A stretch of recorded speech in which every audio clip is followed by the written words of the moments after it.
यस्यांके च विभाति भूधरसुता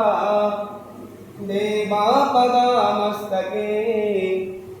भाले बालविदुर्गले च गगनं यशोरसी व्यालरा सोऽयं भूतिविभूषणा सुरवरा सर्वाधिपा शर्वदा सर्वा सर्वगता शिवा ससिनिभू श्रीशङ्करा पातु मां कण्ठे यस्य लसत्करालगर्णं गङ्गाजलं मस्तके वामाङ्गे गिरिराजराजतनया जाया भवानी सती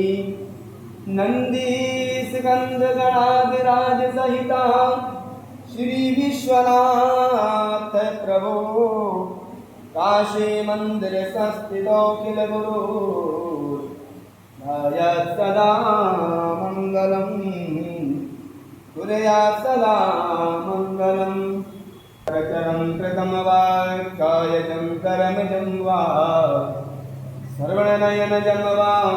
मानुषं वा परादं एकमेकं वा